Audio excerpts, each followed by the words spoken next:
There's a song that's inside of my soul. It's the one that I've tried to write over and over again.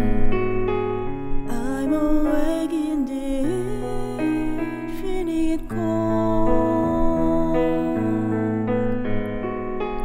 but you sing to me over and over and over again. So I lay my head back down and I lift my hands and pray to be only yours. I pray to be only yours. I know now you're my. Ya, selamat pagi, Shalom Bapak Ibu Saudara yang terkasih. Yang siap beribadah pagi hari ini boleh lambaikan tangan Bapak Ibu. Mari kita sambut kebaikan Tuhan pagi ini, kita sambut lawatan Tuhan dan kita sambut jamahan Tuhan. Mari sebelum kita mulai ibadah kita satukan hati, kita berdoa. Kami mengucap syukur Tuhan atas kebaikan-Mu dalam hidup kami. Sepanjang minggu telah kami lalui bersama dengan Engkau Tuhan.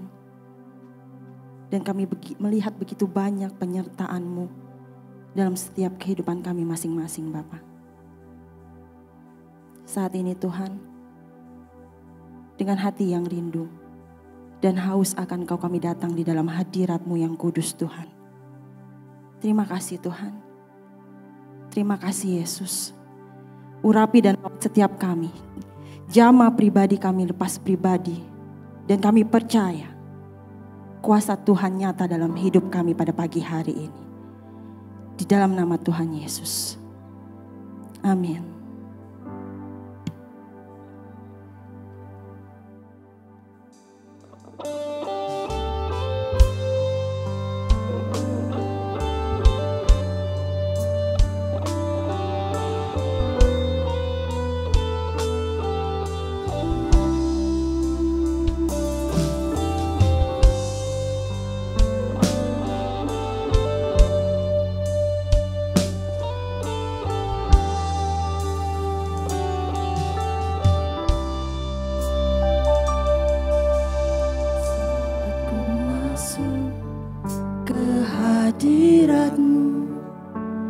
Bawa persembahan ke tempat kudus-Mu.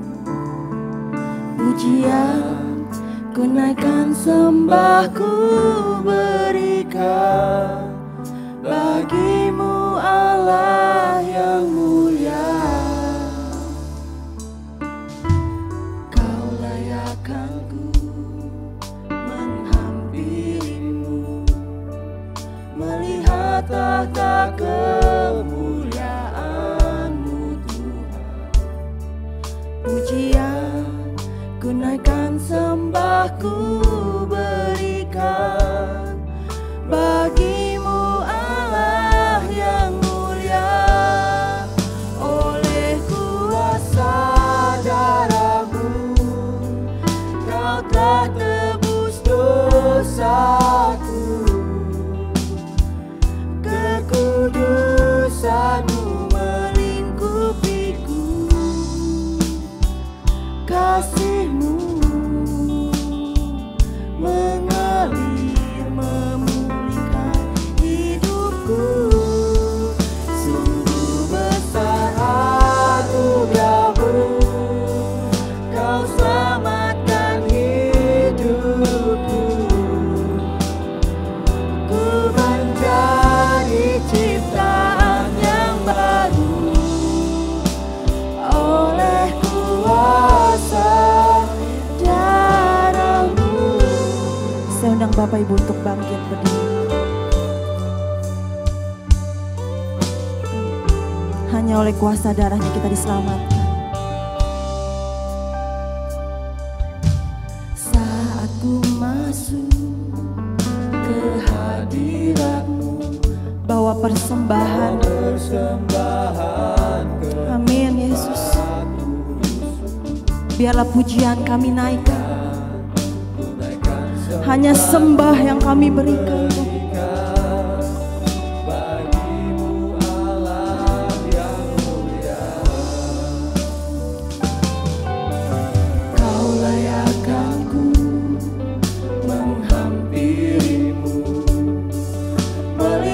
Tahta kemuliaan-Mu Tuhan, pujian ku naikkan, sembah ku berikan bagi-Mu Allah yang mulia. Oleh kuasa darah-Mu Kau telah tebus dosaku. Kekudusan-Mu melingkupiku, kasih-Mu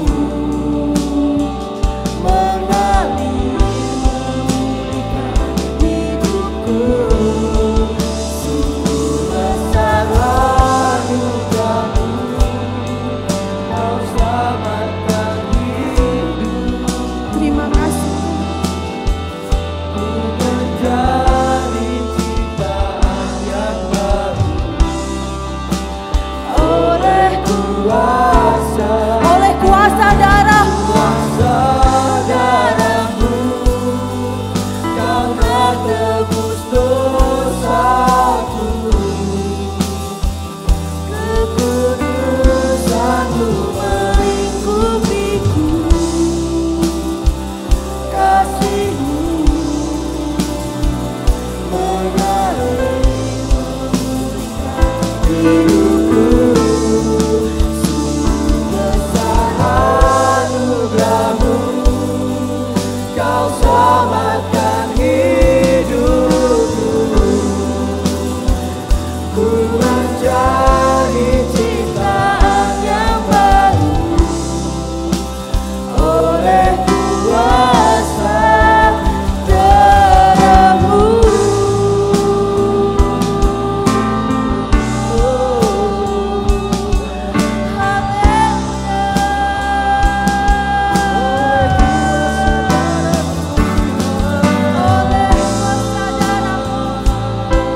Kami diselamatkan, Yesus.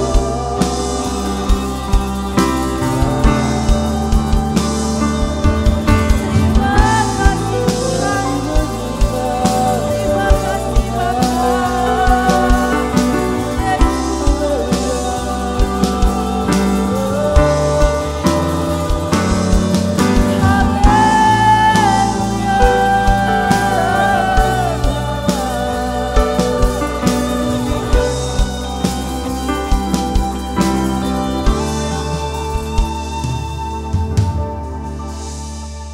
Oleh kuasa darah-Mu Amin Tuhan.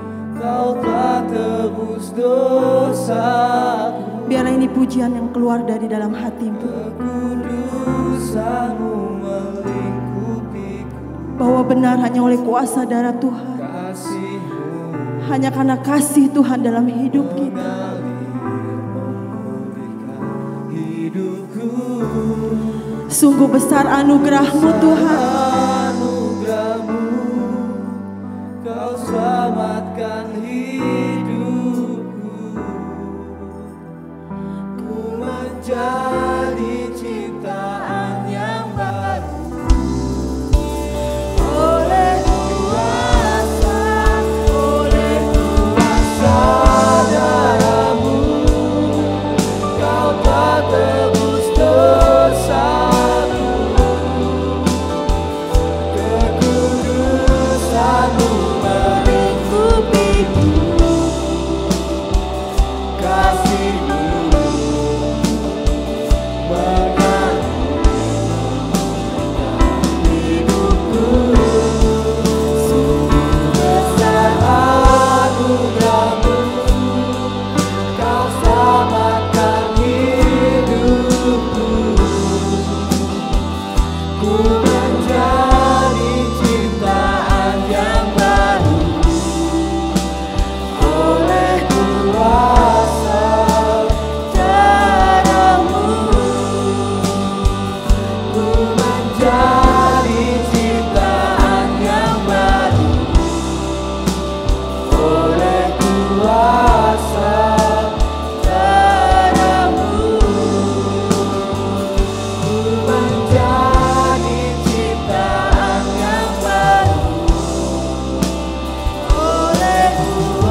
Pagi hari ini kami siap untuk memuji menyembah Engkau. Mari yang siap memuji Tuhan, kita katakan haleluya. Silakan berikan salam kepada kiri kanannya, katakan Tuhan Yesus baik. Haleluya. Mari kita memuji Dia. Biarlah langit dan bumi memuji Tuhan, sebab hanya Dia yang layak ditinggikan dan diagungkan.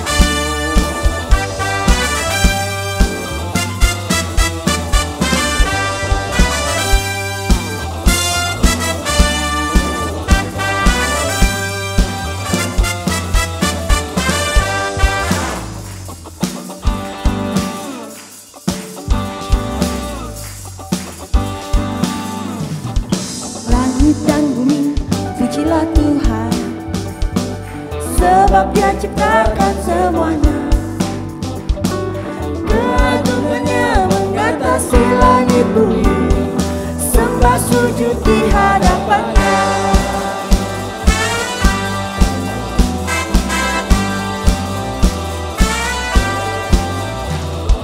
Langit dan bumi, pujilah Tuhan, sebab Dia ciptakan semuanya.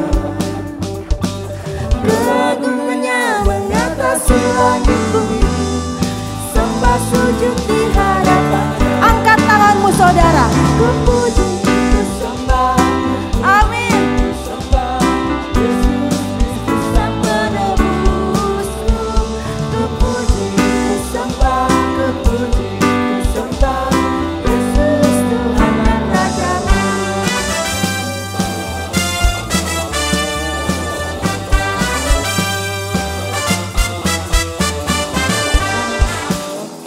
Pujilah Tuhan, sebab Dia ciptakan semuanya. Keagungannya mengatasi langit bumi, sembah sujud di hadapannya. Ku puji, ku sembah, ku puji, ku sembah Yesus Kristus Sang Penebusku. Ku puji, ku sembah, ku puji, ku sembah Yesus Tuhan dan Raja. Sekali lagi ku puji. Amin. Sembah Yesus Kristus Sang Penebus. Ku puji, ku sembah, ku puji, ku sembah Yesus Tuhan dan Rajaku.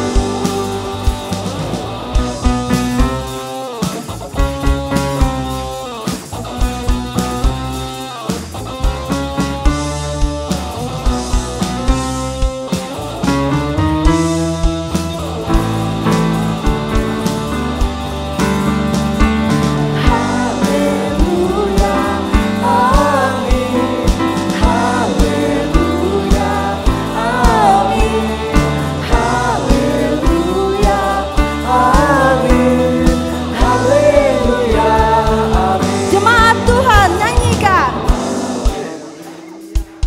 Amin. Haleluya. Yeah.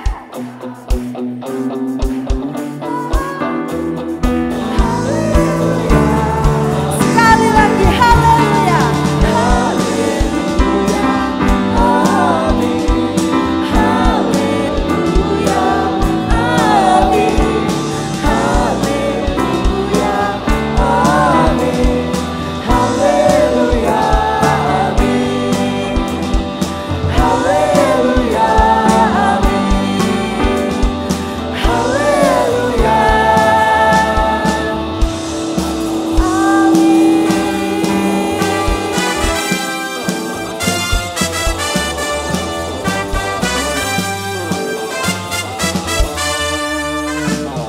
Haleluya. Tetap semangat berdiri. Amin. Besarkan nama Tuhan, pujilah Dia. Karena Dia adalah Tuhan kita yang ajaib, Tuhan kita yang berkuasa.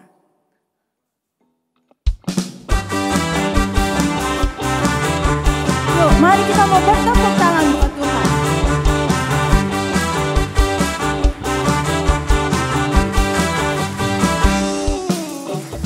Besarkan nama Tuhan, pujilah Dia.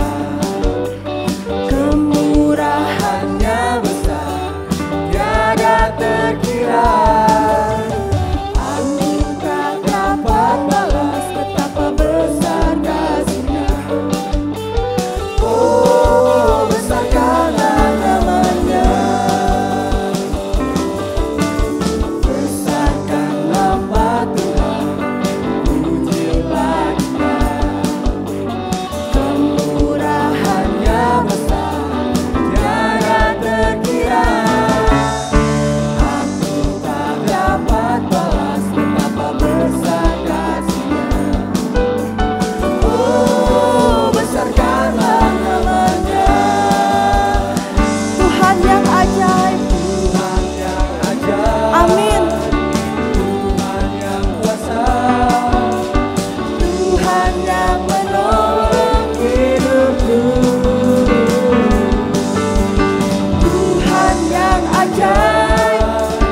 dalam hidup Bapak Ibu.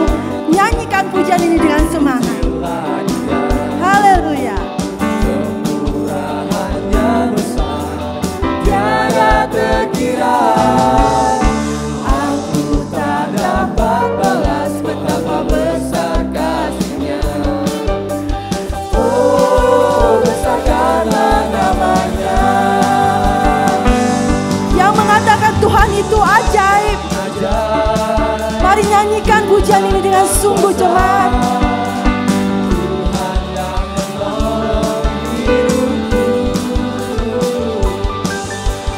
Tuhan yang ajaib, Tuhan yang kuasa, jiwaku ditebus oleh-Nya. Jemaat Tuhan, nyanyikan, katakan. Amin. Engkau Tuhan yang menolong hidup kami. Haleluya.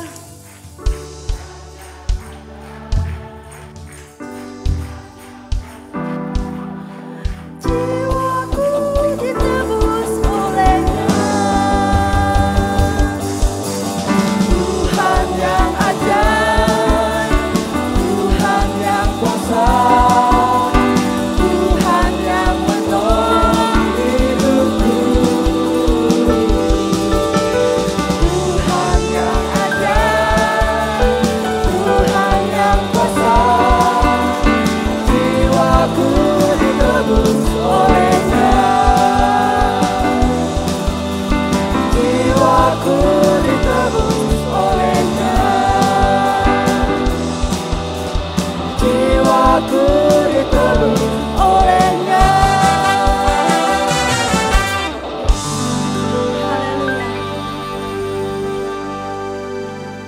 Silakan duduk Bapak Ibu Saudara. Terima kasih ya Tuhan. Engkau Bapa yang begitu mengasihi kami. Saat pagi hari ini Bapa, kami mau siapkan hati kami. Kami mau mendengarkan kebenaran firman-Mu. Ajar kami untuk lebih mendekat kepadamu Bapa. Kerajaan-Mu dan kebenaran-Mu, biarlah itu selalu ada dalam kehidupan kami.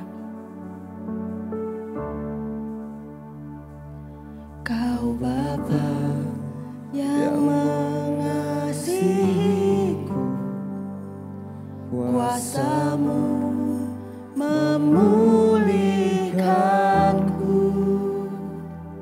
hati yang baru Kau berikan, untukku dapat melihat rencana-Mu indah bagiku.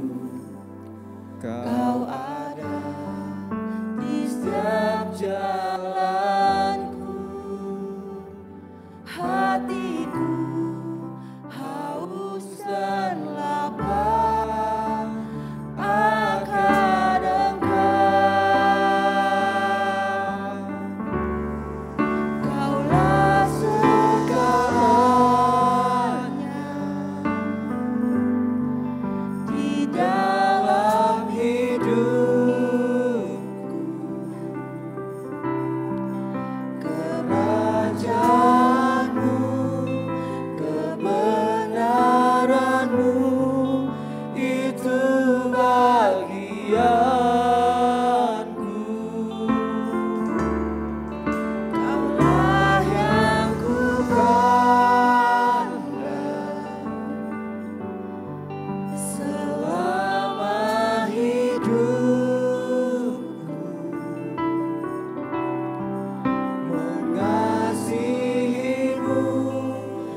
Tuhan, bersyukur untuk hari ini di mana kami boleh berkumpul dan sekarang kami akan mendengarkan firman Tuhan. Tuhan, Kau mau hadir, Tuhan Kau mau urapi kami semua.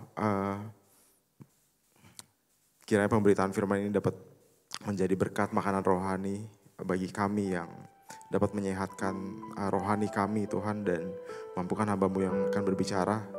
Kiranya apa yang keluar dari mulut hamba-Mu ini berasal dari hati Tuhan, dan Tuhan berkati pemberitaan firman ini dari awal hingga akhirnya. Terima kasih, kami berdoa, kami mengucap syukur hanya di dalam nama Tuhan Yesus Allah kami yang hidup. Amin. Selamat pagi saudara-saudara, silakan duduk semuanya. Thank you Liana and tim.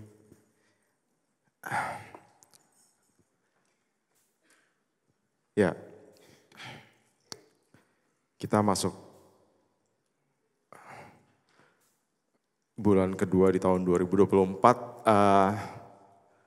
di mana tema besar kita pada bulan ini itu aim higher gitu, yang mengarahkan hidup kita kepada tujuan yang lebih tinggi. Dan hari ini kita akan membahas tentang berperan atau baperan. Wow. Ya, berperan atau baperan. Saudara-saudara, saya udah waktu itu istilah baperan ini udah cukup lama ya. Cuman saya tahu artinya itu agak telat juga gitu. Maksudnya baper itu apa sih? Orang pada ngomong baper-baper, saya nggak tahu gitu. Baper apa gitu ya. Iya, ternyata baper itu artinya apa? Bawa perasaan gitu ya. Aku taunya agak telat gitu. Dan oke. 2 tahun yang lalu ini anjing saya Molly namanya. Ya. Molly ini anjing kesayangan saya, dia dikasih sama teman saya. Saya punya Molly waktu dia usia 2 tahun. Tahun 2014 kurang lebih saya adopsi Molly ini. Dan Molly ini Pomeranian gitu ya. Pomeranian itu breed anjing, jenis anjing yang tuh nempel banget gitu sama pemiliknya, dan dia itu selalu ngekor saya, ngikutin gitu kemana saya, misal saya di studio atau apa, dia selalu nempel terus sampai masuk ke WC dia juga kadang-kadang bisa masuk juga gitu ya, tidur juga bareng gitu. Jadi setiap hari itu dia selalu, kalau di rumah tuh dia selalu nempel. Kalau naik mobil dia juga selalu mau ikut. Kadang-kadang kalau emang yang saya bisa bawa ya saya juga ajak dia naik mobil bareng gitu ya. Dan dia meninggal 2 tahun yang lalu, tahun 2022, kena serangan jantung saudara-saudara. Iya, ini beneran sih kayak. Soalnya waktu itu kita bawa ke dokter, dia bilang nih potensi kena serangan jantungnya tinggi gitu ya. Karena dia overweight dan ya ini salah kita juga sih. Jadi emang terlalu dimanja. Kadang-kadang suka makan bareng gitu ya, apalagi sama asisten saya Bace, itu kalau makan gitu kadang-kadang suka sharing gitu kan. Saya juga suka sharing, dia favoritnya durian soalnya. Jadi kalau makan durian dia juga suka gitu. Dan ya bulan April tahun 2022 dia tiba-tiba saya ketemu dia lagi kena serangan gitu ya. Bukannya gimana ya, walaupun dalam sakitnya itu ya dia kena serangan itu kok masih lucu gitu ya. Tapi emang iya. Cuman oke. Nah pada saat Molly meninggal saya itu baper banget, kebawa perasaan banget saudara-saudara. Itu saya 2 hari gak berfungsi. Waktu dia meninggal tuh saya 2 hari gak berfungsi, jujur aja. Saya gak bisa ngapa-ngapain. Itu saya sampai sedih banget. Itu 2 hari saya waktu di hari dia meninggal sama besoknya itu saya gak bisa ngapa-ngapain. Gak kemana-mana, saya di rumah aja. Karena itu selama berapa 7 tahunan kurang lebih itu dia selalu ada gitu. Dan ya tetap ada emotional attachment ya, jadi kayak ada perasaan gimana gitu. Jadi pada saat dia meninggal tuh saya 2 hari di rumah aja, nggak bisa ngapa-ngapain, sedih banget. Nah itu saya baper saudara-saudara, saya bawa saya baperan itu jujur aja. Dan baper dalam Kamus Besar Bahasa Indonesia diartikan sebagai terbawa perasaan gitu ya saudara-saudara ya. Terbawa perasaan yang berlebihan atau terlalu sensitif dalam menanggapi suatu hal gitu.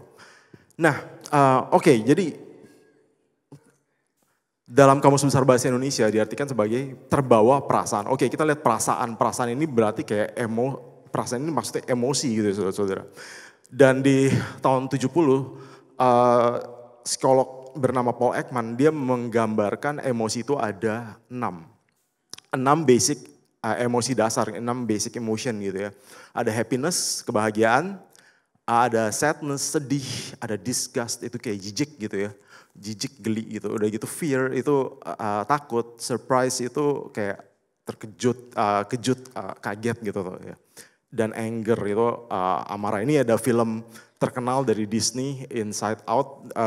Ada yang pernah nonton Inside Out?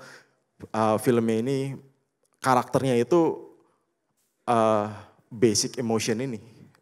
Jadi ini joy, anger, disgust, sad sama fear. Itu dia cuman yang surprise nggak ada di film Inside Out ini. Ya. Nah jadi oke, kalau kita balik ke baper itu berarti kayak terbawa perasaan yang berlebihan atau terlalu sensitif dalam menanggapi sesuatu. Perasaan itu berarti perasaan sedih atau jijik atau bahagia, takut, surprise, kejut atau marah yang berlebih gitu ya saudara-saudara. Nah pertanyaannya adalah orang Kristen boleh gak sih baperan gitu saudara-saudara? Boleh gak pertanyaannya kalau saya tanya itu? Boleh gak orang Kristen baper kira-kira? Boleh? Apa? Gak jelas, oh boleh. Kayak gak jelas gitu suaranya. Boleh jadi ini ya? Oke. Pertanyaannya gampangnya dijawabnya gini, Tuhan Yesus baperan gak? Tuhan Yesus baper gak saudara-saudara? Oke kita lihat ya, Tuhan Yesus baperan atau enggak. Ingat kejadian Tuhan Yesus di Bait Allah saudara-saudara? Ya, di mana Tuhan Yesus mengusir semua orang yang berjualan di halaman Bait Allah. Sampai dia balikin meja penukar uang dan bangku pedagang burung gitu ya. Tuhan Yesus baperan gak saudara-saudara itu? Baper emosi apa itu dia? Emosi marah, oke. Udah gitu pada saat Tuhan Yesus di Taman Getsemani, ya di Matius 26 dikatakan begini, lalu kata Tuhan Yesus kepada mereka murid-muridnya, hatiku sangat sedih saudara-saudara, seperti mau mati rasanya. Baperan gak itu saudara-saudara? Baper ya, terbawa perasaan apa itu? Sedih dan takut saudara-saudara, takut. Ya, di Lukas 22 ayat 44 dikatakan ia sangat ketakutan. Ia sangat ketakutan dan makin bersungguh-sungguh berdoa. Peluhnya, keringatnya menjadi seperti titik-titik darah yang bertetesan ke tanah. Itu kalau itu bahasa medisnya, sekarang itu udah tahu gitu ya. Hematridosis namanya, hematridosis. Jadi kayak, tapi itu kejadian yang sangat langka di mana lo orang stres sedemikian rupa, ketakutan sedemikian rupa sehingga tetes keringatnya itu dapat berubah menjadi darah. Jadi Tuhan Yesus sendiri bukan baperan ya, Tuhan Yesus sendiri itu baper, kebawa perasaan. Bisa gitu kebawa perasaan saudara-saudara. Jadi kita sebagai orang Kristen bisa gak baper saudara-saudara? Bisa aja saudara-saudara, kita baper itu sangat manusiawi gitu. Bahkan mungkin ada pekerjaan tertentu yang membutuhkan kita untuk baper. Contohnya mungkin kayak main keyboard gitu ya. Main keyboard itu butuh perasaan saudara-saudara. Dan kadang-kadang kita mesti lebihkan perasaan. Kalau pada saat kita main keyboard kita mesti ngebayangkan, oh ini kalau sendu seperti apa, kalau happy seperti apa, kalau semangat seperti apa. Makanya saya selalu bilang sama Timothy gitu ya, kalau ngajarin tim pakai perasaan, tim kalau mainnya tim. Karena si Timothy kadang-kadang terlalu bersemangat, saudara-saudara. Dia kalau main itu terlalu seru, jadi kayak butuh perasaan sedikit gitu. Oke. Ya, jadi Tuhan Yesus bisa baper, saudara-saudara. Tapi apa yang membedakan, apa yang menjadi batasannya gitu ya. Oke. Di Ibrani 4 ayat 15 dikatakan seperti ini. Sebab imam besar yang kita punya, Tuhan Yesus itu, bukanlah imam besar yang tidak dapat turut merasakan kelemahan-kelemahan kita. Ya, tapi dia sama, saudara-saudara, dengan kita gitu ya. Dia bisa ngerasain kelemahan-kelemahan kita gitu. Dia manusia 100%, dia tahu rasanya bahagia seperti apa, sedih seperti apa, sakit seperti apa, takut seperti apa. Tuhan Yesus tahu. Bahkan Tuhan Yesus juga, Alkitab mencatat Tuhan Yesus baper juga, saudara-saudara. Tapi bedanya apa, saudara-saudara? Hanya Tuhan Yesus tidak berbuat dosa. Karena seringkali, saudara-saudara, seringkali yang terjadi adalah pada saat kita baper, terbawa perasaan gitu ya. Itu seringkali kecenderungannya, seringkali baper itu bisa ngejerumusin kita ke dalam apa? Ke dalam dosa, saudara-saudara.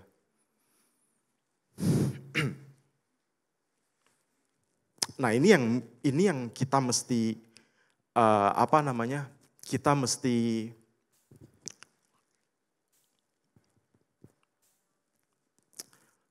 perhatikan gitu ya. Pada saat kita baper, apakah karena baper ini kita bisa jatuh ke dalam dosa atau enggak gitu. Bedanya pada saat Tuhan Yesus baper, dia enggak berbuat dosa. Pada saat Tuhan Yesus di dalam Taman Getsemani, ia ketakutan sedemikian rupa gitu ya. Ia ketakutan sampai keringatnya berubah menjadi darah. Tetapi ketakutan yang Tuhan Yesus alami itu enggak membuat dia mundur, saudara-saudara. Itu enggak membuat dia mundur dari rencana Tuhan, enggak membuat dia mundur dari perannya dia sebagai anak domba Allah yang mau diserahkan untuk menebus dosa-dosa kita. Tapi ia menghadapi ketakutan itu. Dan dia enggak berbuat dosa. Dia enggak melanggar apa yang Tuhan mau. Dia tetap melakukan kehendak Bapa, saudara-saudara. Nah, pada saat si Willis ngasih tema ini ke saya gitu ya, bab berperan dan atau baperan. Tadinya saya mau bahasnya ini, saudara-saudara, demokrasi dan kekristenan. Kayak keberatan gitu ya. Oke, jadi ya udah baperan dan berperan kayaknya jauh banget tapi seru juga sih. Oke, kita dan pada saat si Ciwilis minta aku bawain berperan atau baperan, yang langsung kebayang di kepala aku itu adalah Yusuf, saudara-saudara. Langsung tetap keluar Yusuf gitu ya. Kenapa Yusuf gitu ya? Kenapa Yusuf, saudara-saudara? Karena kita akan belajar sedikit tentang Yusuf ya hari ini. Karena banyak sekali kejadian dalam perjalanan kehidupan Yusuf gitu ya. Yang harusnya membuat dia itu baper berat gitu dan nggak berfungsi. Dia nggak berfungsi, nggak menjalankan perannya dengan baik. Tapi dia tetap bisa menjalankan perannya dengan baik, saudara-saudara. Kita akan bahas sedikit mengenai Yusuf, saudara-saudara. Dan kita akan bahas sedikit mungkin mengenai latar belakang Yusuf, saudara-saudara. Yusuf, siapa ayahnya Yusuf, saudara-saudara? Ya? Nggak ada yang tahu nih. Papanya Yusuf siapa? Yakub ya. Papanya Yusuf, Yakub, saudara-saudara. Yakub ini cucunya dari siapa? Cucu dari Abraham ya, cucunya Abraham. Abraham memperanakan Ishak memperanakan Esau dan Yakub gitu ya. Yakub. Nah, Yusuf ini, keluarga Yusuf ini, saudara-saudara, ini Yusuf dengan kakak-kakaknya itu kakek moyangnya bangsa Israel, saudara-saudara ya. Kedua belah suku Israel ini dari saudara Yusuf dan saudara-saudaranya. Tetapi saudara-saudara, Alkitab menggambarkan dengan jelas, Alkitab menyatakan dengan jelas, kasih lihat gitu di Kejadian sebelum 37 malah. Itu kita bisa ngelihat, nanti saudara ini panjang banget kalau mau baca gitu ya. Jadi nanti mungkin di rumah saudara bisa baca sendiri gitu ya. Alkitab menggambarkan dengan jelas, kalau keluarga Yusuf ini sebenarnya bukan keluarga yang harmonis gitu saudara-saudara. Bukan keluarga yang, bahkan bisa kita bilang keluarga yang baik-baik saudara. Ini bangsa pilihan Allah, kakek moyang loh, bangsa Israel, bangsa yang besar gitu ya. Ya, itu berasal dari keluarga yang berantakan saudara-saudara. Makanya, ini aku pernah ajarin sih di kaum ibu kalau nggak salah. Gimana cara kita ngelihat Alkitab saudara-saudara? Ini how to view the Bible gitu. Maksudnya gimana kita, karena banyak kisah-kisah di Alkitab gitu itu sangat wow, khususnya perjanjian lama gitu. Mungkin kalau saudara baca dengan ini, saudara akan lumayan terkejut gitu ya. Wow, kok bisa se-vulgar ini gitu ya. Ada yang pernah baca saudara-saudara dengan detail gitu, Kejadian, Keluaran gitu.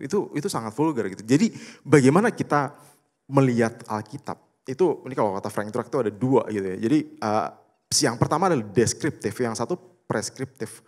Deskriptif itu apa? Deskriptif itu maksudnya Alkitab itu akan menggambarkan dengan seutuhnya keadaan manusia, keadaan tokoh yang akan ada di Alkitab itu.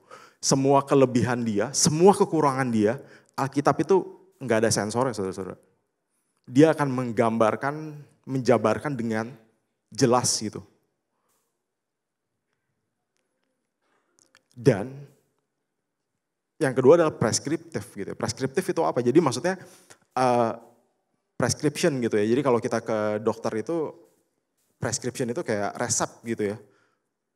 Jadi dalam kisah-kisah itu ada yang Alkitab menggambarkan itu dengan cuma deskriptif aja, menggambarkan. Tapi ada juga yang preskriptif. Preskriptif itu apa? Maksudnya oh berarti ini nilai ini kita bisa ambil, nilai ini kita bisa pelajari dan kita bisa contoh kayak gitu.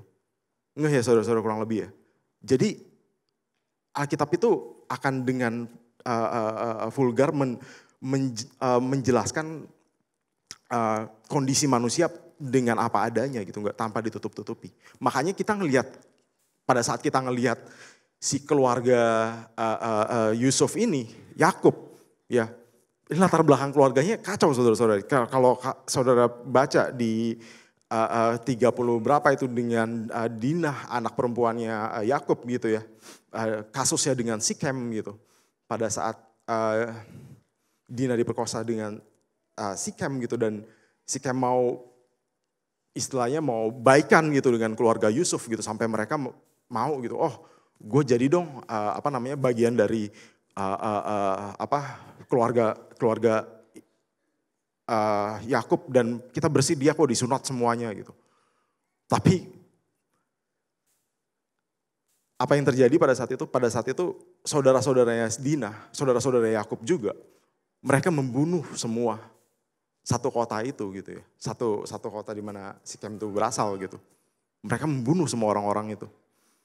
Padahal mungkin kita bisa ngelihat, oh ini maksudnya mungkin si Sikem ini istilahnya dia ada intensi untuk menyesal gitu.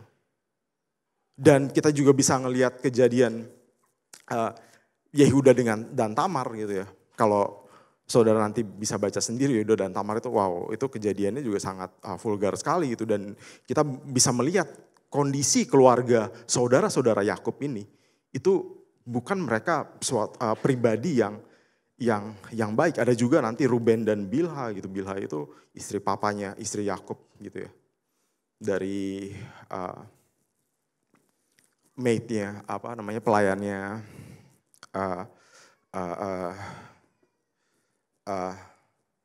Ribka gitu ya. Dan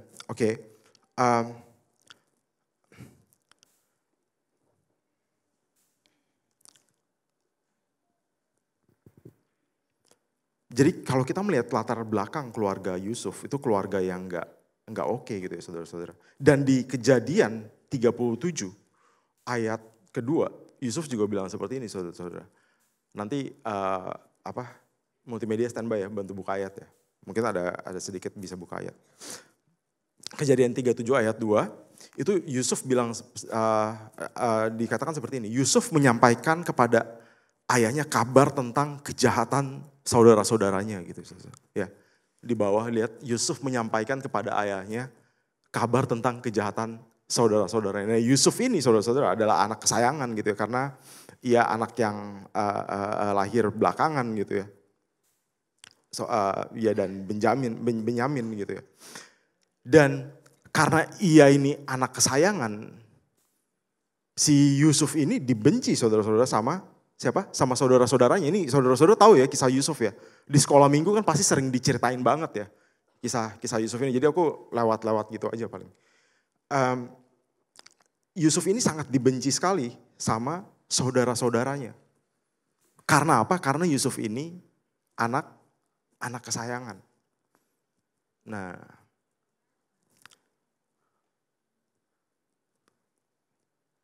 ini kita bisa lihat ya, siapa yang baper saudara-saudara di sini pada saat Yusuf jadi anak kesayangan dan dia dibenci, saudara-saudaranya terbawa perasaan apa? Iri hati gitu ya. Jadi saudara-saudara itu benci melihat si Yusuf menjadi anak kesayangan dari Yakub. Singkat cerita, aku singkat aja ya, karena ceritanya ini panjang gitu. Nanti saudara bisa baca sendiri di Kejadian pasal 37 sampai 50.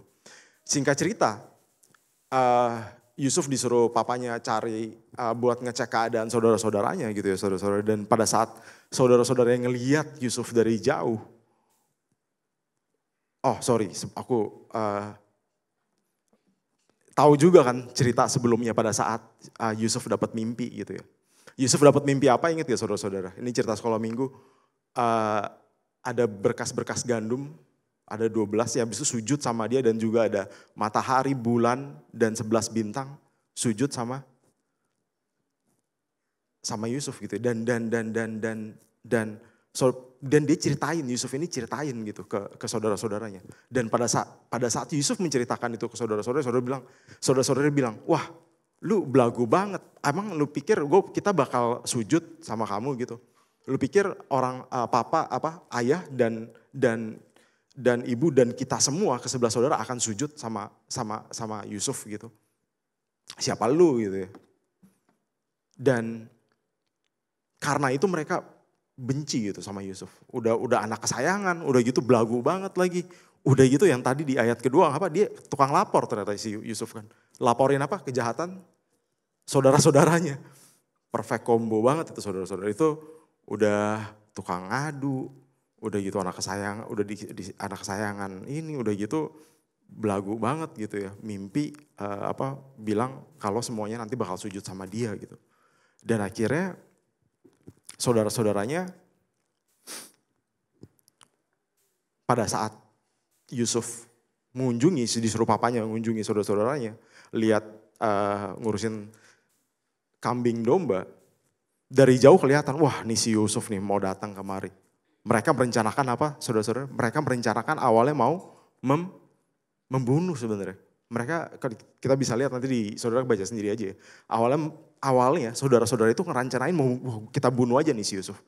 Kita bunuh aja. Tapi waktu itu Ruben bilang jangan dibunuh gitu ya. Jangan dibunuh dan akhirnya Yusuf singkat cerita dimasukkan dijebloskan ke dalam goa dan singkat cerita dia dijual saudara-saudara. Dan di sini kita bisa lihat siapa yang baperan juga saudara-saudara. Siapa yang terbawa perasaan saudaranya gitu ya. Mereka terbawa perasaan apa? Marah. Karena mereka baper, marah gitu. Mereka melakukan dosa saudara-saudara. Ya, jadi mereka malah yang berlebih lewat batas, akhirnya mereka berdosa, mereka melakukan dosa yaitu apa? Mereka berencana mau membunuh Yusuf, tapi mereka nggak membunuh Yusuf, mereka akhirnya mereka menjual Yusuf saudara-saudara. Nah ini cerita yang panjang banget ya saudara-saudara dan ya singkat cerita Yusuf dijual ke seorang pembeli budak gitu ya. Itu keturunan Ismail. Ismail itu dari anaknya Hagar dari Abraham gitu ya. Dan pada saat Yusuf dijual ke Ismail, Yusuf dijual ke Mesir, dibeli oleh Potifar, seorang pejabat istana Firaun gitu ya. Dan di rumah Potifar, kita tahu ini kisahnya ya, kisah terkenal Yusuf dan Potifar, tante Potifar gitu ya. Yusuf digoda oleh tante Potifar, dia digoda setiap hari saudara-saudara ya untuk melakukan hal yang gak sepatutnya. Dan pada satu hari orang di rumah sepi, gak ada orang, si Yusuf digoda udah gitu bajunya diambil, bajunya pegang dan akhirnya dipegang sama Potifar dan Potifar singkat cerita memfitnah gitu ya, memfitnah si Yusuf. Dan akhirnya Potifar sendiri marah gitu. Marah dan dia menjebloskan si Yusuf ke dalam penjara. Nah ini menarik saudara-saudara. Karena aku pernah dengar beberapa ahli sejarah bilang kayak gini. Harusnya dengan kejahatan yang si Yusuf, ya ini argumen para ahli sejarah aja. Cuman argumennya cukup masuk akal juga. Dengan kejahatan yang si Yusuf bikin ini, harusnya nih si Yusuf ini hukumannya bukan penjara sih, mati. Kalau dia benar-benar mau memperkosa istri pejabat tinggi Firaun gitu ya, Fero gitu ya. Harusnya ini hukumannya mati, tapi dia nggak dihukum mati, dia malah masuk penjara. Karena ahli sejarah bilang ini kemungkinan si Potifar juga ada rasa nggak percaya dengan istrinya, mungkin kayak gitu. Jadi ya itu ada argumen dari para ahli sejarah aja. Karena dengan kejahatan yang begitu parah menurut ini cukup sangat parah gitu ya. Itu harusnya hukumannya mati. Nah tapi singkat cerita Yusuf masuk penjara. Saudara-saudara dari kejadian yang tadi ini harusnya membuat si Yusuf ini baper gitu ya saudara-saudara. Terbawa perasaan gila ini gue dari anak kesayangan ya, dari anak kesayangan udah gitu tiba-tiba dibuang, dikhianati oleh saudara-saudara ke-11 saudara lelakinya yang lain gitu ya. Dibuang, mau dibunuh tadinya, dibuang, dijual jadi budak. Sekarang kerja di rumah Potifar, dia posisinya dipercaya jadi orang kepercayaan gitu ya. Itu membuktikan kalau Yusuf ini gak baperan saudara. Yusuf ini orangnya gak terbawa perasaan gitu ya. Jadi dia ini gak orang yang tipikal, oh gue mengalami sesuatu hal yang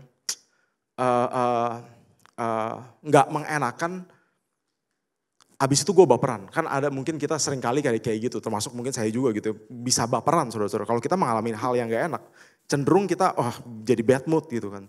Jadi kayak gue males sih ngapa-ngapain karena si A begini, si B begini. Mungkin bisa kayak gitu saudara-saudara. Tapi Yusuf ini punya mentalitas, kita lihat ya, dia yang solid gitu ya. Walaupun dia udah dikhianati sama saudara-saudaranya, dia tetap, ya Tuhan menyertai dia gitu ya. Tuhan di Kejadian juga bilang Tuhan menyertai dia, tapi dia bekerja dengan baik saudara. Dia melakukan peran dia dengan baik. Sebagai apa? Sebagai pekerja di rumah Potifar. Ya, dia tetap melakukan peranan dia dengan baik. Nah, oke. Sekarang Yusuf udah di penjara karena dituduh sama Potifar. Habis itu singkat cerita, ini aku singkat aja supaya cepat ya saudara-saudara. Singkat cerita Yusuf masuk penjara dan di penjara itu Yusuf juga, Alkitab mencatat gitu ya, Yusuf juga excel gitu. Maksudnya dia dalam penjara, sebagai napi aja dia melakukan peran dia dengan baik. Sehingga dia menjadi apa? Menjadi orang kepercayaan kepala penjara, saudara-saudara. Ya. Nanti saudara bisa baca sendiri ya, di Kejadian 37 sampai 50 untuk detailnya. Dia menjadi orang kepercayaan kepala penjara, saudara-saudara. Dan pada saat di penjara, ada juru minuman dan juru roti gitu ya, yang dari Firaun, yang dijebloskan juga sama Firaun ke dalam penjara. Pada saat itu mereka punya mimpi, ya singkat cerita Yusuf mengartikan mimpi mereka dan 3 hari kemudian yang juru minuman itu dikembalikan posisinya menjadi juru minuman Firaun. Dan 3 hari kemudian juru rotinya itu digantung dihukum mati gitu ya. Itu Yusuf mengartikan itu dan benar itu terjadi saudara-saudara. Dan di situ juga si Yusuf bilang sama juru minuman waktu itu, ini kalau seandainya lu keluar dari sini, ini kan gue artiin mimpi lu nih, lu bakal keluar dalam 3 hari. Nah nanti kalau lu keluar tolong ya inget-inget gue, ini gue di penjara karena gue fitnah sama istri Potifar gitu ya. Jadi tolong kalau nanti lu udah keluar penjara, tolong inget-inget gue, keluarin gue juga dari penjara. Tetapi pada saat si juru minuman ini keluar, saudara-saudara, ingat gak si juru minuman ini sama si Yusuf? Enggak, saudara-saudara. Juru minuman ini enggak inget sama si Yusuf selama berapa? Selama 2 tahun. Dan dia keinget pun pada saat dia udah menjadi juru minuman Firaun. Firaun bermimpi, saudara-saudara. Firaun mimpi gitu ya. Dia punya 7 lembu yang gemuk, makan makanan. Dan habis itu ada juga 7 lembu yang kurus gitu ya. 7 lembu yang kurus dan 7 lembu yang kurus ini makan 7 lembu yang gemuk. Tapi 7 lembu yang kurus ini sesudah makan 7 lembu yang gemuk tetap aja badannya kurus, saudara-saudara. Nah Firaun bingung nih maksudnya apa sih? Apa arti mimpinya, dia nanya gitu ke orang-orang di sekelilingnya gitu. Dan juru minuman ini dengar dan dia, wah ini waktu itu si Yusuf pernah artiin mimpi gue nih, dan mimpinya dan artinya benar, dia bisa mengartikan mimpi secara benar. Wah oke, akhirnya si juru minuman ini kasih tahu ke Firaun. Firaun ini di penjara ini ada orang yang pernah mengartikan mimpi dan itu benar terjadi gitu ya. Dan akhirnya singkat cerita, ini aku singkat aja, Firaun panggil si Yusuf dan Yusuf dapat mengartikan mimpi Firaun. Apa artinya? 7 tahun akan terjadi kelaparan. Bukan kelaparan, apa? Lumbung makanannya akan melimpah gitu ya. Akan terjadi panen dan 7 tahun itu masa kemakmuran. Ini guru-guru sekolah minggu pasti tahu semua ya ceritanya. Dan selanjutnya akan terjadi kelaparan besar di 7 tahun berikutnya.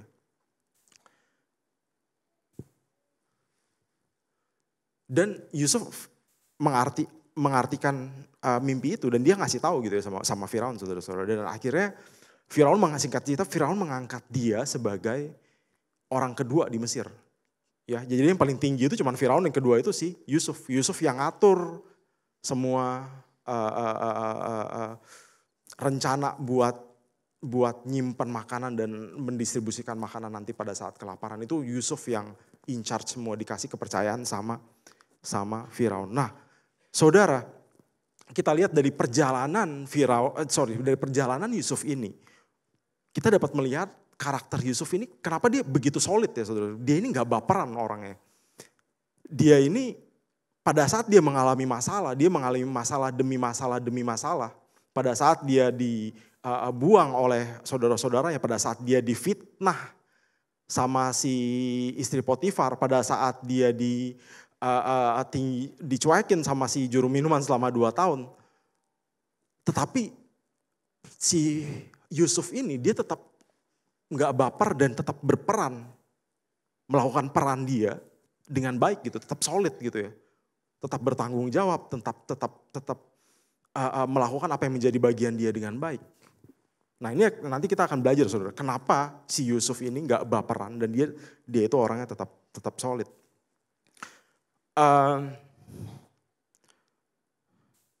Singkat cerita, ini kalau aku ceritain, ini pasti panjang banget ya saudara-saudara.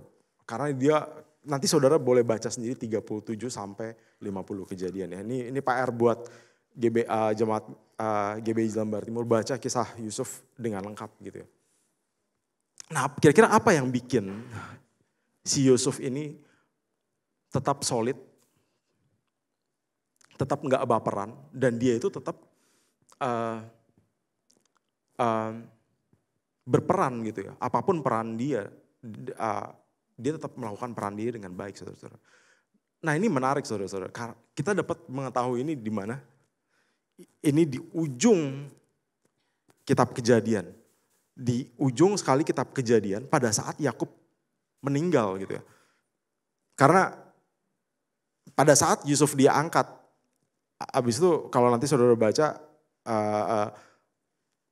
saudara-saudaranya akhirnya nyari makanan pada saat masa kelaparan, saudara-saudara nyari makanan ke Mesir. Pada saat itu saudara-saudaranya bertemu dengan Yusuf gitu ya. Dan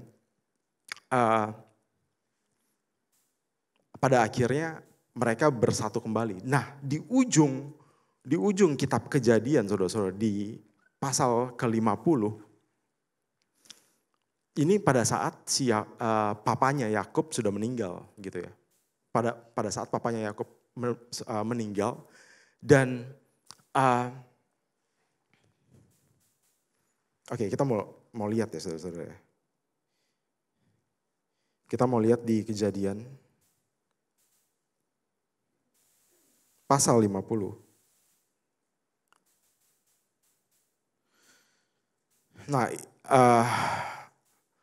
ini kondisinya Yusuf sudah menjadi penguasa di Mesir dan saudara-saudaranya dan papanya sudah pergi ke Mesir gitu ya. Bahkan papanya sudah bertemu dengan Firaun pada saat itu. Ya, Yusuf juga ada menikah. Dan ini pada saat Yusuf menjabat menjadi orang kedua di Mesir, dia umur 30 tahun saudara-saudara. Jadi dia itu 13 tahun, dari umur 17 dia dibuang sama saudara-saudaranya. Sampai dia akhirnya dia menjabat menjadi orang kedua di Mesir. Itu dia ada range waktu 13 tahun. Dan sepanjang tahun itu dia tetap berperan dengan baik. Dia nggak baperan. Dia tetap punya pribadi yang solid gitu ya. Dan kuncinya apa saudara-saudara? Kuncinya ini di Kejadian 50 ayat 20. Nah ini menarik ya saudara-saudara. Jadi kita baca seperti ini. Jadi ini pada saat si Yakub udah meninggal. Papanya udah meninggal dan saudara-saudara takut. Kenapa? Karena si saudara-saudaranya ini pikir, wah ini si Yakub ini ngampunin kita. Mungkin karena dia hormat sama papanya, dia takut sama papanya. Jadi pada saat papanya meninggal, pada saat si Yakub ini meninggal, saudara-saudaranya ini pikir, wah nanti si Yusuf ini bakalan balas dendam nih sama kita. Ya Yusuf ini bisa kita nanti semua digantung ini. Karena bapaknya udah gak ada gitu ya. Nah tapi, dan akhirnya saudara-saudaranya ngomong gitu ya sama Yusuf. Bilang di ayat 15 gitu ya, boleh jadi Yusuf akan menendam kita dan membalaskan sepenuhnya kepada kita segala kejahatan yang kita lakukan kepadanya. Sebab itu mereka menyuruh menyampaikan pesan ini kepada Yusuf. Saudara-saudara bilang, sebelum ayahmu mati ia telah berpesan, beginilah harus kamu katakan kepada Yusuf, ampunilah kiranya kesalahan saudara-saudaramu dan dosa mereka, sebab mereka telah berbuat jahat kepadamu. Maka sekarang ampunilah kiranya kesalahan yang dibuat hamba-hamba Allah ayahmu. Lalu Yusuf menangis dan kuncinya di sini saudara-saudara. Di ayat 20. Yusuf bilang seperti ini. Memang kamu telah mereka-rekakan yang jahat terhadap aku. Mereka-rekakan itu maksudnya apa saudara-saudara? Merencanakan gitu ya. Kamu telah merencanakan yang jahat kepada aku. Tetapi Allah telah merencanakannya untuk kebaikan. Jadi apa yang mendasari Yusuf ini punya mental nggak baperan saudara-saudara. Dia ini orangnya solid, dia ini orangnya nggak menghadapi masalah udah gitu berat gitu ya, langsung udah gue baper deh gitu. Enggak, Yusuf nggak seperti itu saudara-saudara. Kenapa? Karena dia tahu saudara-saudara. Karena dia punya iman kalau Tuhan itu selalu menyertai dia saudara-saudara. Karena dia punya iman kalau Tuhan itu selalu bekerja di belakang. Walaupun kelihatannya di depannya jelek gitu. Lu ngerencanain yang jahat nih terhadap aku. Tapi Tuhan merencanakannya untuk apa? Untuk untuk kebaikan saudara-saudara. Makanya itu di Roma 8 ayat 28. Roma 8 ayat 28 Paulus berkata seperti ini. Kita tahu sekarang bahwa Allah turut bekerja dalam segala sesuatu untuk mendatangkan kebaikan bagi mereka yang mengasihi Dia.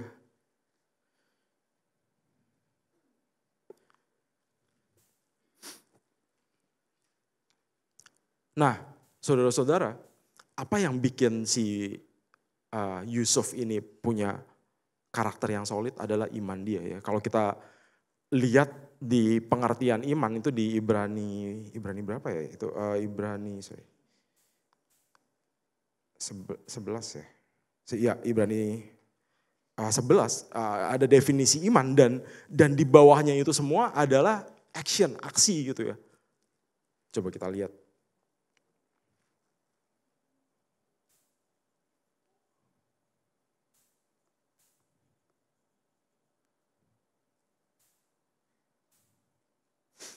Ibrani 11, iman adalah dasar dari segala sesuatu yang kita harapkan dan bukti dari segala sesuatu yang kita lihat. Dan di bawahnya ini semua, itu adalah tokoh-tokoh iman gitu ya. Karena iman Henok terangkat, karena iman maka Nuh dengan petunjuk Allah, dengan taat mempersiapkan bahtera. Karena iman Abraham taat ketika ia dipanggil untuk berangkat dari negeri, dan ia berangkat dengan tidak mengetahui tempat yang ia tujui, dengan iman, semua dengan iman kan. Ya saudara-saudara, dan karena iman pula Yusuf dapat menjadi pribadi yang solid, nggak baperan gitu saudara-saudara. Nah saudara-saudara, ini ada catch menarik ya, maksudnya ada fakta menarik yang kita sebagai orang Kristen mesti tahu gitu ya. Dalam kejadian ini adalah sebetulnya pada saat kita berbicara, pada saat di Kejadian 50 berbicara, kamu telah mereka-rekakan yang jahat terhadap aku, tetapi Allah telah mereka-rekakannya untuk kebaikan. Kebaikan itu berbicara apa saudara-saudara? Karena seringkali kita berbicara soal Yusuf ini, seringkali berbicara soal Yusuf ini dari yang mengalami penderitaan udah gitu jadi posisi yang tinggi, dari nggak punya duit menjadi punya duit, dari misalnya yang posisinya nggak oke jadi punya oke. Apakah kebaikan ini berbicara mengenai itu saja? Enggak saudara-saudara, kebaikan ini berbicara dengan apa? Ini lanjutannya dengan maksud melakukan seperti yang terjadi sekarang ini, yaitu memelihara hidup suatu bangsa yang besar saudara-saudara. Maksudnya apa saudara-saudara memelihara hidup suatu bangsa yang besar? Karena Yusuf percaya dia dipakai Tuhan untuk menyelamatkan siapa? Menyelamatkan ke-12 saudara-saudaranya ini saudara-saudara. Dan dari ke-12 saudaranya ini saudara-saudara, itu lahir bangsa yang besar. Siapa bangsa yang besar? Israel saudara-saudara. Dan dari bangsa Israel ini, ya ini di Kejadian 45, dikatakan, maka Allah menyuruh aku mendahului kamu untuk menjamin kelanjutan keturunanmu di bumi ini. Ini berbicara apa saudara-saudara? Ini berbicara juga soal, ingat berapa bulan yang lalu saya bahas tentang covenant, tentang perjanjian. Perjanjian dari mana saudara? Apa perjanjian Tuhan dengan Abraham? Dari keturunan Abraham akan apa? Keturunan Abraham akan menjadi bangsa yang besar, dan dari keturunan Abraham pula ya seluruh bumi akan mendapatkan berkat. Ini berbicara tentang keselamatan siapa? Keselamatan Yehuda saudara-saudara sebenarnya. Siapa Yehuda? Juda. Tahu siapa Yehuda? Yehuda itu saudaranya si Yusuf saudara-saudara. Saudaranya Yusuf, anaknya Lea. Kenapa? Karena dari keturunan Yehuda dan Tamar itu lahir Raja Daud, dan dari Raja Daud lahir Yesus Kristus, saudara-saudara. Jadi kalau kita berbicara kisah Yusuf nih, ini buat guru-guru sekolah minggu. Kadang-kadang kita cuma ngeliatnya, ini Tuhan pakai Yusuf ya dari ini melakukan bisa mengatasi masalah udah gitu. Tapi ada benang merah yang kadang-kadang seringkali kita terlewat, saudara-saudara. Benang merah yang terlewat itu adalah ini berbicara soal keturunan keselamatan, kelanjutan keturunanmu di bumi. Dan ini berbicara tentang dari keturunan Abraham akan lahir penyelamat, yaitu siapa? Kristus. Dan ini salah satu bagian besar dari rencana Allah untuk menyelamatkan kita, saudara-saudara.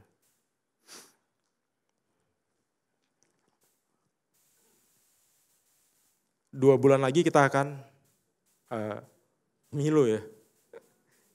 Ini langsung nyambung ke pemilu gitu ya. Wow. Ini langsung balik arah, saudara-saudara. Kita akan melakukan peranan kita sebagai warga negara, ya negara yang negara demokrasi ya, saudara-saudara. Kita akan melakukan peranan kita, saudara-saudara. Kita akan memilih pemimpin di negeri ini gitu. Kita bersyukur kita hidup di negara yang demokrasi ya, saudara-saudara. Saya ada kerabat kenalan orang Kuba gitu ya, saudara-saudara. Kuba itu negara yang sosialis gitu ya. Bedanya apa, saudara? Sosialis, demokrasi, atau komunis gitu, sosialis. Itu kalau demokrasi itu sebenarnya kekuasaannya itu yang tertinggi itu kekuasaan pemerintahnya itu kecil. Kekuasaan rakyatnya itu besar sebenarnya karena kita milih gitu kan. Oke, ini saya dapat note 10 hari lagi pemilu, bukan 2 minggu gitu. Thank you ya, Elo udah ngingetin. Oke. Iya, kalau demokrasi itu kekuasaan pemerintah sebenarnya seharusnya kecil gitu ya, dan kekuasaan rakyat tuh besar. Kalau sosialis itu kayak sistem ekonomi dan sistem pemerintahan jadi satu gitu, saudara-saudara. Dan pemerintahan itu pemerintahan mesti besar gitu ya. Si Karl Marx itu bikin Komunis Manifesto itu dia bilang kalau sosialis semua sistem perekonomian itu diatur sama pemerintah gitu. Jadi pemerintah yang kasih makan rakyatnya, dia ngasih gaji itu dari pemerintah. Tapi kalau demokrasi biasa kawinnya sama kapitalis gitu, saudara-saudara. Dan di Kuba ini, saudara-saudara, mereka sistem pemerintahannya itu sosialis gitu. Dan aku berapa kali ngobrol gitu, maksudnya dia cerita gitu ya. Kalau di Kuba itu montirnya jago-jago, saudara-saudara. Montirnya jago banget, montir mobil. Kenapa jagonya? Karena mobilnya itu usianya itu udah bisa puluhan tahun. Karena mereka pakai mobil itu dari mobil produksi tahun 60 sampai 70 kalau nggak salah. Dan mobilnya habis itu nggak pernah ada yang baru lagi dari tahun itu. Jadi mereka benerin mobil lagi. Makanya montirnya jago-jago. Dan di situ juga dicerita. Kalau di negara sosialis itu, di Kuba itu kadang-kadang kita belanja gitu ya. Nggak cuma pakai uang. Tapi pakai apa? Barter, saudara-saudara. Tukeran barang. Itu kembali ke zaman purba gitu, saudara. Dan kita bersyukur kita berada di negara demokrasi dan kita akan melakukan bagian kita. Tapi kalau demokrasi ini berasal dari Yunani ya, saudara-saudara. Dan Socrates sendiri pernah bilang kayak gini. Socrates itu filsuf Yunani yang sangat terkenal, saudara. Dan dia bilang dia itu benci sama demokrasi sebenarnya. Tahu kenapa dia benci sama demokrasi? Karena menurut Socrates ini,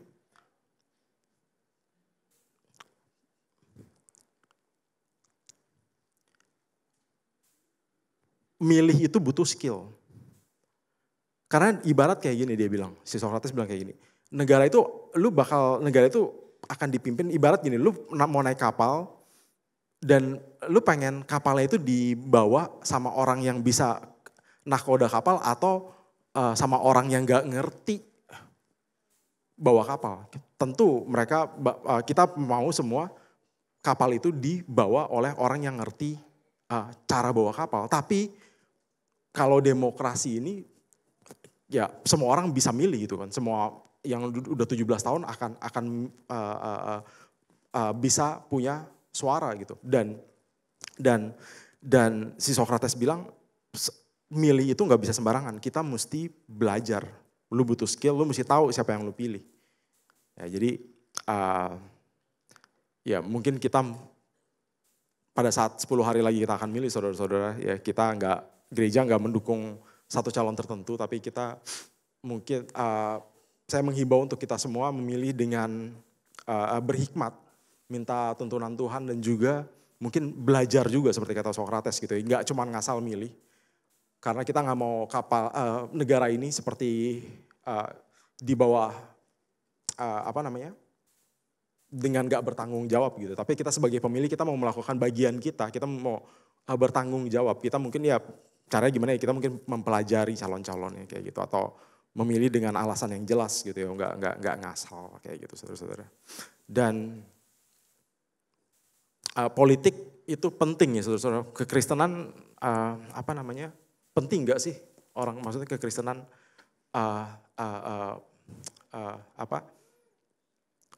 membahas politik gitu. Ya, saudara-saudara, politik itu sangat penting. Ini coba saudara-saudara lihat ya. Ini peta Korea Utara dan Korea Selatan pada waktu malam dari satelit. Ini Korea Utara, negara komunis, ya dengan sistem pemerintahannya. Ini Korea Selatan, negara demokrasi dengan. Beda gak saudara-saudara? Saudara bisa lihat bedanya? Apa bedanya? Yang satu terang benderang, yang satu gelap gulita saudara-saudara. Itu sistem politik akan punya pengaruh. Kalau kita mau mengabarkan Injil dengan efektif, ya kira-kira bakal efektifan di mana gitu ya. Pyongyang kita di Korea Utara kita ngabarin Injil udah gelap begitu, udah gitu kalau kita ngabarin Injil juga kemungkinan kita bakal dibunuh gitu, nggak dengan bebas. Sebaliknya di Korea Selatan dengan sistem politik yang lebih kondusif akan lebih mudah kita juga kalau kita ingin mengabarkan firman Tuhan. Kayak gitu, makanya kita sebagai orang Kristen kita melakukan bagian kita, ya milihlah dengan bijak dan hikmat dan minta pimpinan Tuhan, dan kita sama seperti iman Yusuf, kita yakin dan percaya kalau Tuhan akan turut bekerja dalam pemilu ini juga. Dan kita akan melihat pada akhirnya kemuliaan Tuhan dinyatakan dalam negeri Indonesia. Asalkan kita mainkan peran kita dengan baik saudara-saudara sebagai orang percaya. Kita mesti menjalankan peran kita dengan baik. Dan saya percaya suatu saat nanti kemuliaan Tuhan akan dinyatakan di negeri ini. Amin untuk firman Tuhan, dan mari kita berdoa. Tuhan, terima kasih, kami bersyukur Bapa untuk hari ini pembelajaran tentang Yusuf, dan Tuhan apa yang sudah disampaikan mampukan kami untuk kami dapat mengerti Bapa, dan kiranya firman ini dapat menjadi makanan rohani yang sehat bagi rohani kami. Dan Tuhan, semakin hari Tuhan mau bentuk kami sesuai dengan apa yang Tuhan mau. Dan Tuhan mau mampukan kami untuk kami dapat hidup sesuai dengan apa yang Tuhan mau juga, dan hidup sesuai dengan rencana Allah. Dan Tuhan berkati kami, dan kami juga mau berdoa untuk pemilu nanti yang akan diadakan 10 hari lagi. Tuhan kiranya mau urapi Bapak setiap pejabat pemerintah yang akan melakukan proses pemilihan umum ini, dan kiranya semua ini berjalan sesuai dengan rencana Tuhan, dan kami percaya Tuhan akan menyatakan kehendak Tuhan atas bangsa ini. Dan Tuhan mau pakai kami, anak-anak Tuhan, untuk kami dapat menjalankan peran kami dengan baik, dan Tuhan mau mampukan kami untuk kami dapat memilih dengan bertanggung jawab. Dan Tuhan berkati kami semua, Tuhan berkati khususnya jemaat GBI Jelambar Timur ini. Terima kasih Tuhan, kami Landaskan doa kami hanya di dalam nama Tuhan Yesus Allah kami yang hidup. Amin.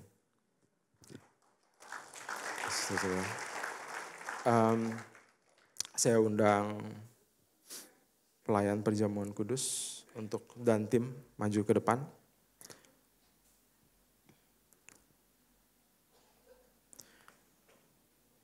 Jemaat, silakan berdiri, kita akan naikkan pujian.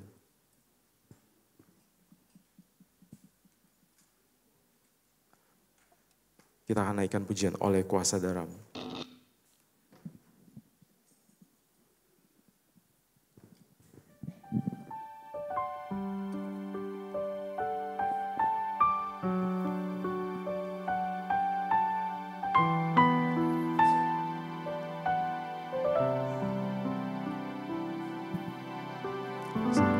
Ku masuk ke hadirat-Mu, bawa persembahan ke tempat kudus-Mu. Pujian ku naikkan, sembah ku berikan bagi-Mu Allah yang mulia. Kau layakkan ku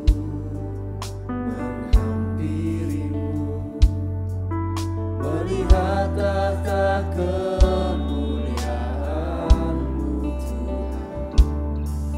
Pujian ku naikkan, sembah ku berikan bagi-Mu Allah yang mulia. Oleh kuasa darah-Mu Kau telah tebus dosa.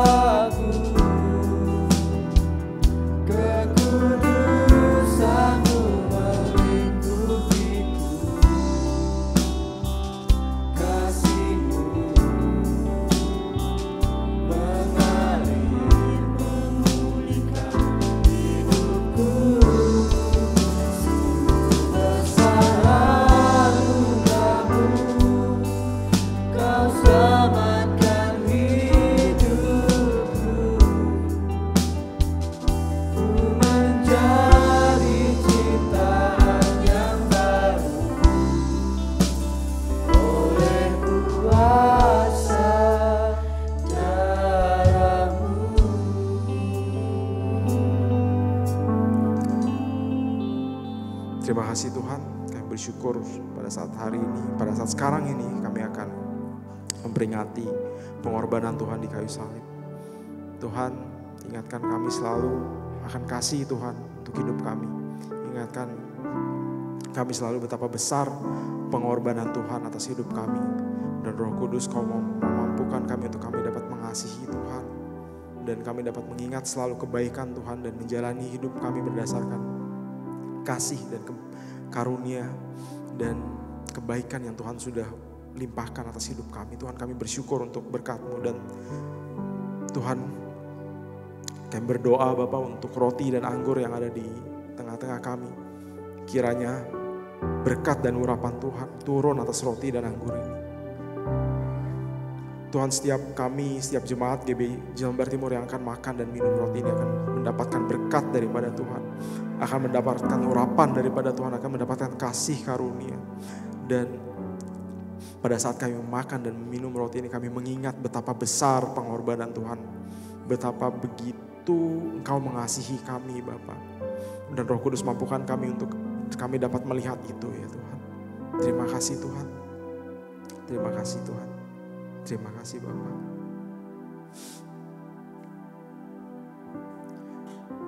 Jemaat dipersilahkan duduk dan roti dan anggur dibagikan. Kita naikkan pujian ini kembali.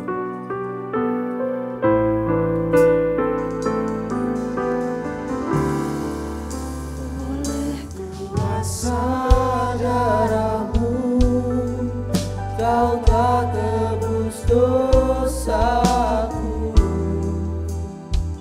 Kekudusan-Mu melingkupiku.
Ada yang belum menerima roti dan anggur? Kalau ada yang belum, boleh angkat tangannya. Sudah semua? Oke. Silakan bangkit berdiri. Dan kita mau mendengarkan pembacaan firman Tuhan. Angkat roti dengan tangan kanan saudara. Sebab apa yang telah kuteruskan kepadamu, telah aku terima dari Tuhan. Yaitu bahwa Tuhan Yesus pada malam waktu ia diserahkan, mengambil roti, dan sesudah itu ia mengucap syukur atasnya. Ia memecah-mecahkannya dan berkata, inilah tubuhku yang diserahkan bagi kamu. Perbuatlah ini menjadi peringatan akan aku. Kita makan roti ini.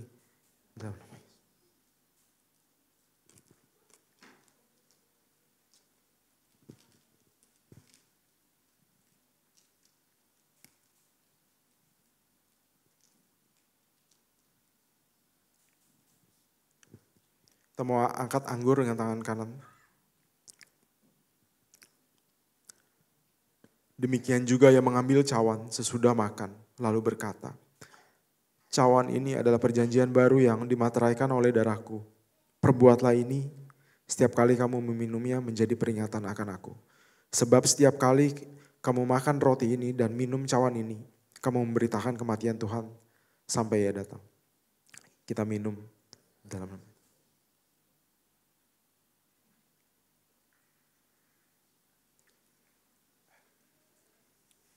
Terima kasih Tuhan. Kami bersyukur Bapa. Tuhan kami bersyukur Tuhan. Tuhan kami bersyukur untuk kebaikan Tuhan. Untuk kasih setia Tuhan. Untuk pengorbanan Tuhan. Untuk apa yang Tuhan sudah lakukan di atas kayu salib. Tuhan ajar kami untuk kami dapat mengerti betapa besar cinta kasih Tuhan akan kami. Dan mampukan kami untuk kami dapat melihat itu Bapa. Dan kami bersyukur untuk perjamuan kudus pada pagi hari ini. Dan Tuhan kiranya Tuhan mau memberkati semua yang kami sudah makan dan minum roti ini. Melalui perjamuan kudus ini kiranya kami selalu dapat mengingat kebaikan Tuhan. Terima kasih Tuhan, kami berdoa, kami mengucap syukur hanya di dalam nama Tuhan Yesus. Amin. Silakan duduk saudara-saudara. Saya kembalikan kepada.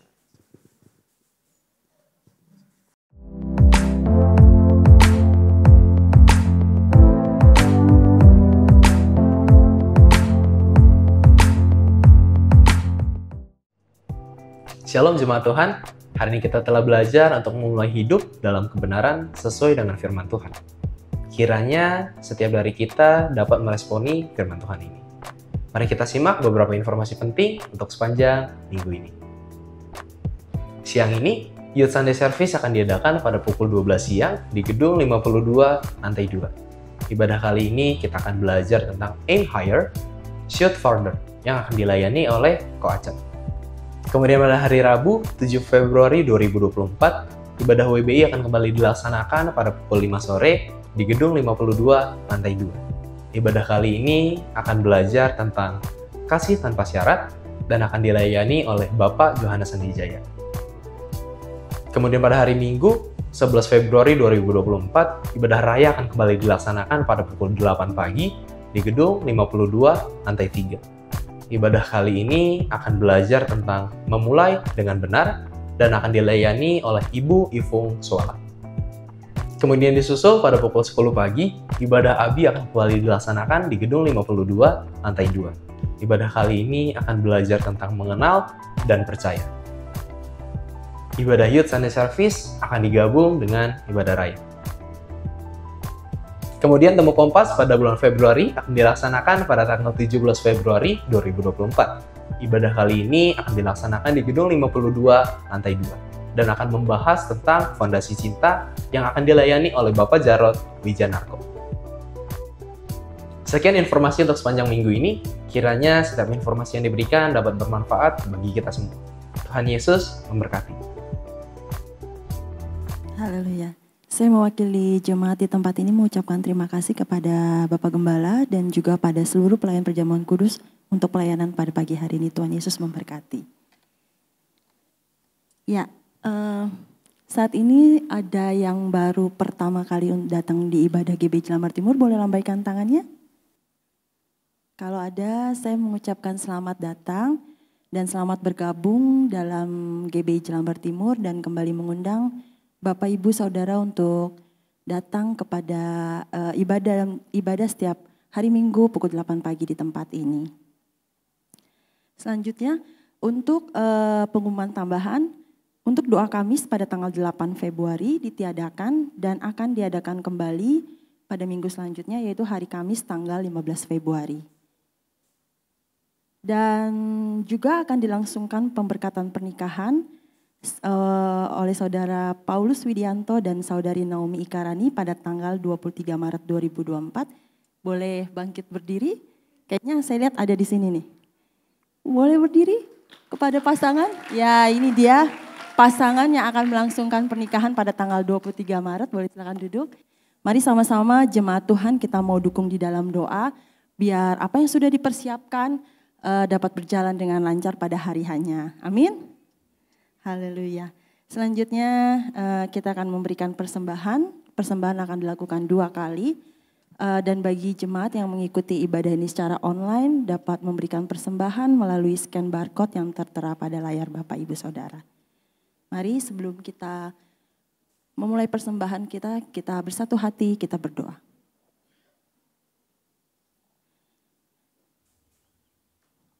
Bapa, terima kasih, kami bersyukur untuk pimpinan-Mu dalam ibadah kami pagi hari ini ya Tuhan. Biarlah Tuhan, kami yang datang pagi hari ini tidak sama ketika kami pulang Tuhan. Kami boleh mendapatkan berkat melalui pujian-pujian kami, melalui kebenaran firman-Mu Tuhan yang akan selalu mengingatkan kami dalam kami menjalani kehidupan kami ya Bapa. Biarlah Tuhan kami boleh terus pegang akan kebenaran firman-Mu. Kalau pada saat ini kami akan memberikan persembahan kami, biarlah Tuhan Kau memberkati setiap tangan-tangan yang sudah memberi dengan hati yang penuh dengan ucapan syukur dan sukacita di hadapan Engkau. Dan biarlah persembahan ini dapat dipakai untuk kemuliaan nama-Mu. Sekali lagi Bapa, kami siap memberikan yang terbaik hanya untuk kemuliaan nama-Mu. Haleluya. Amin.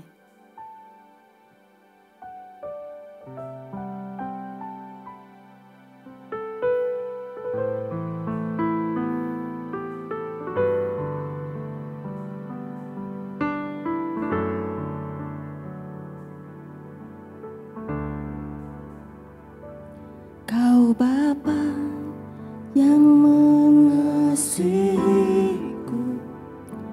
kuasa-Mu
mampu untuk bangkit berdiri.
Tuhan bersyukur di akhir ibadah ini.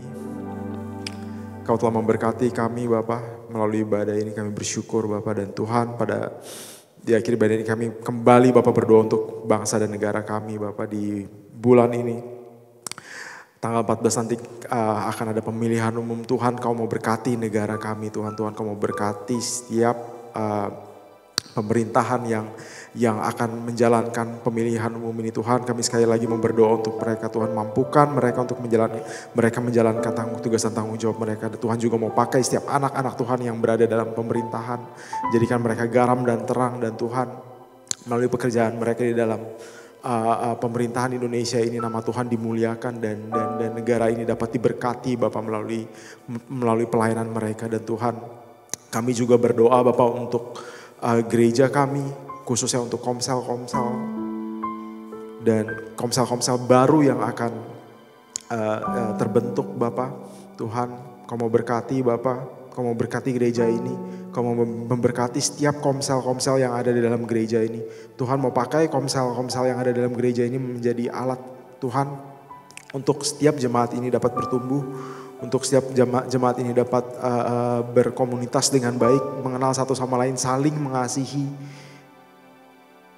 mempedulikan satu sama yang lain, mempraktekkan apa yang sudah Tuhan ajarkan. Dan kami Tuhan melalui komsel ini kami percaya setiap jemaat di tempat ini akan mendapatkan berkat Bapak. Dan Tuhan kami berdoa untuk khususnya juga para pemimpin-pemimpin komsel. Tuhan mau memberkati mereka, berikan mereka hikmat dalam mereka memimpin komsel dan mampukan mereka Bapak. Dan untuk komsel-komsel yang baru terbentuk Tuhan juga mau berkati.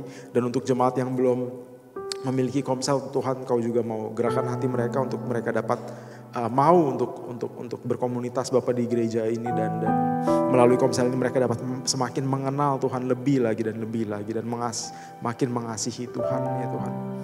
Dan Tuhan kami bersyukur untuk hari ini Tuhan, kami bersyukur untuk hari ini. Dan sepanjang minggu ini Tuhan kau mau sertai, kau mau berkati jemaat kami Bapak dalam apapun yang mereka lakukan, pekerjaan, dalam studi, dalam keluarga, apapun yang menjadi tugas dan tanggung jawab mereka. Tuhan mau berkati, mampukan mereka untuk mereka menjadi garam dan terang dimanapun mereka berada. Dan jemaat-jemaat yang terkasih, angkatlah tangan saudara. Kiranya Tuhan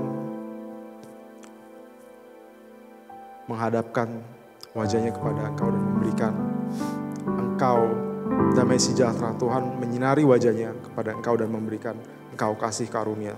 Jemaat GBI Jelambar Timur, pulanglah dengan berkat penyertaan perlindungan daripada Tuhan Allah Anak Yesus Kristus dan persekutuannya dengan Allah Roh Kudus menyertai kita semua dari sekarang sampai Maranatha Tuhan Yesus datang kembali.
Selamat hari Minggu, selamat pulang, Tuhan Yesus memberkati.